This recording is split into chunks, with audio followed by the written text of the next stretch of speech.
one of the things that we don't factor in when we talk about Tennessee and the upcoming football season is they suddenly have, after last year, having question marks at quarterback, and this was supposed to be the ascension of a superstar, and that didn't happen. But they have a returning starting quarterback. And Caleb, there are not a lot of teams in the SEC that can say that. It's basically LSU, Florida, and Jimmy mentioned South Carolina with Sellers. But Jimmy, how big of an advantage do you think that is when you rate the good teams, let's say ones that can win a championship? There aren't many that have returning quarterbacks. I think that's a strong positive for Tennessee. I think it can be a strong positive for Tennessee, provided the offensive line is competent and these wide receivers play a lot better than they did last year. I was probably as disappointed in the wide receiver unit as I was any position on Tennessee's team. They dropped too many passes. They didn't often get open. How open were they against Ohio State? So I thought the wide receivers underachieved. And I don't care how good of a quarterback you are, if your wide receivers are subpar, then you're not going to be that productive. And I know a lot of people got on Carson Beck last year because he was kind of up and down. Georgia led the nation in drop passes. And I think that hurt his production. In fact, they led it by a large margin. So if he gets the supporting cast, and they don't have to be great receivers, they just have to be better than average. And if the offensive line's better than average, I think that is an advantage for Tennessee with Nico. My concern is, though, if you don't surround him with people that can be productive at receiver in the offensive line, that's going to mitigate his ability to have success. Very true.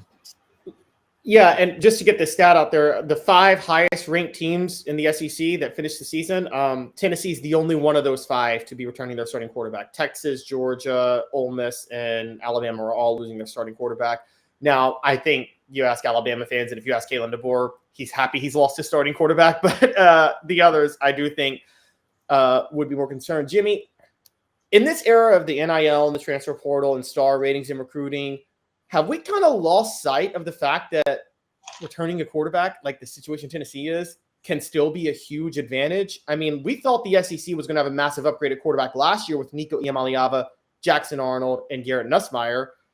And Jackson Arnold left Oklahoma, and then Nico and Garrett were solid, but not great. Have we jumped too much onto highly touted quarterbacks that have not started a year yet in this era? Well, I can cite examples where the first-year quarterback at a program was excellent. And you're just talking about the first year, right? Like Cam Ward at Miami had a hell of a year. Right. Dylan Gabriel at Oregon had a tremendous year. Kyle McCord at Syracuse was tremendous. He led the nation in passing yards with over 4,700.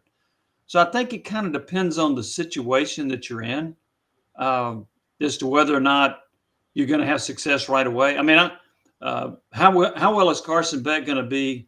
How well will he do at Miami? Well, here's another one, too, and I kind of consider him a first-year guy. How's Arch Manning going to do at Texas? Is he going to blow up? Like a lot of people thought Nico's first year to start, he was going to be great. He was top 5 on the Heisman Trophy favorite and all that stuff. Well, Arch Manning's going to probably face the same thing, right? So how good is he going to be? I do think he's going to have a better supporting cast than what Nico had. And he's been around a little bit longer, so I expect him to be better, actually much better his first year than Nico was as Nico's first year as a starter. Yeah, I would think that would be the case as well. How big of a jump? Let's just look at it this way, Jimmy. How would you grade Nico's performance? And I know he had issues at offensive tackle, but ultimately what he did. So I don't want to grade it on a curve, but at the end of the day, what would you grade his performance last year? You said end of the day, and I thought end of the season. So if I could break it into 2, I'd give him a C in the first, 6 or so games. And then I'd probably give him a B+ the second half of the year. I thought he played well.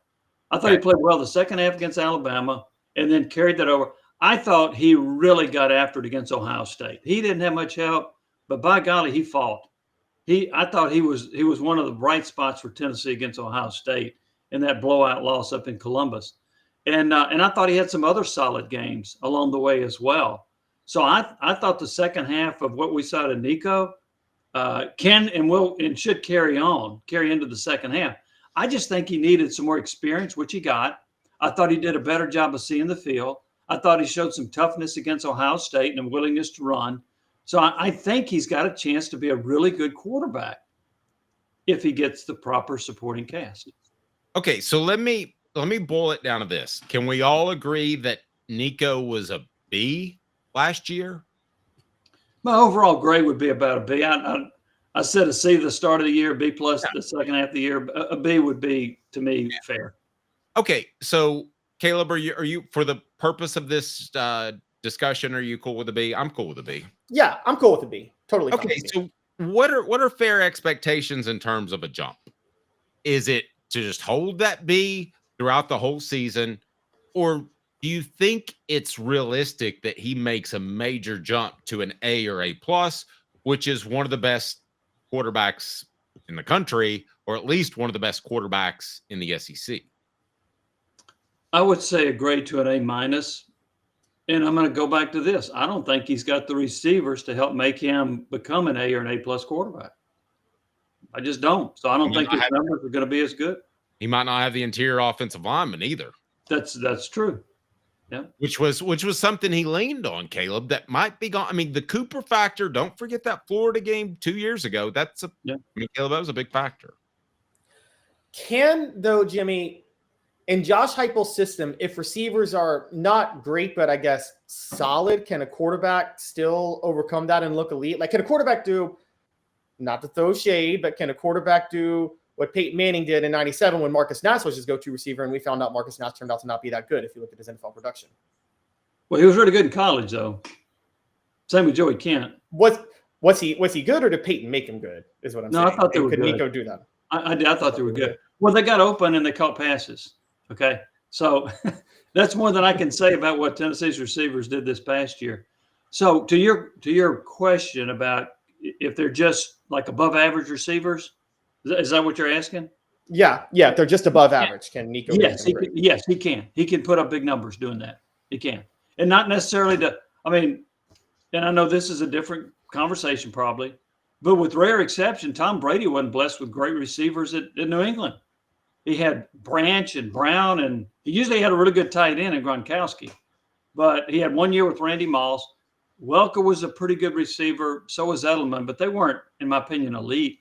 But to your question, yes, if those receivers are B-minus receivers, then Nico can put up big numbers and have a big year. Good stuff. So we think that half a grade to 3/4 a grade is realistic, but I don't think, Caleb, do you see an A plus out of Nico? And that includes the guys that are around him? I actually think an A to A plus is possible, but it's going to come down to something we haven't seen that Jimmy brought up at the start of coming on here, which is we have not yet seen Josh Heupel develop offensive players for the most part that he signed out of high school. And he has yet to start an offensive lineman at Tennessee that he signed out of high school. And this is year 5 is the test for him on that. If that's still an issue in year 5, then I think there become real concerns about Josh Heupel long-term at Tennessee. And Caleb, to follow up on your point, I don't know if every year you can just go into the portal and throw in offensive linemen and have B offensive lines. I think one of the best offensive line recruits they had in recent years, highly rated, was Addison Nicos. And where is he? He's the starting center for Arkansas. How did he get away? So I mean, I just and I think Heupel's done a wonderful job. Okay, but if I were to ding him, it's the inability to develop offensive linemen and the inability to develop wide receivers that you recruited. Yep. Hit it. Nailed it. Jimmy, have a blessed day. We certainly look forward to visiting with you next week, and I'm actually going to hold my lunch appointment for once, so we look forward to that. And Jimmy, if you can, tell us about what he doesn't believe me. He doesn't believe me. Lunch appointment? Okay. A little bit of crazy time in my life, Jim. I appreciate the mercy. You are rocking it on the YouTuber there.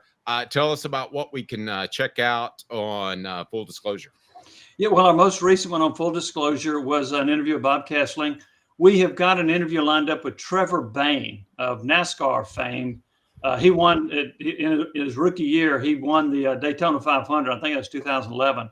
So we're interviewing him. Actually, we're interviewing him tomorrow. After that, I've got an interview lined up with Jim Haslam, and I want to talk to him about General Neyland. That's the primary topic. There's nobody that can talk about Neyland like Jim Haslam. There's nobody that knows more about the General. I think that would be a really good topic. And Jim Haslam's mind, he's like 93, 94 years old. He's still sharp as a tack. So that's the next interview after Trevor Bayne that we have lined up. So I'm really looking forward to getting his take on the great General Neyland. Jimmy, I have a question for Trevor Bayne, if you would like to throw that out there. Sure. Okay, one morning on the lead lap, brought to you by Atomic Motor Speedway. This is back in the day. This is before Bayne actually won the Daytona 500, and I was covering him as a small racer out of Carnes.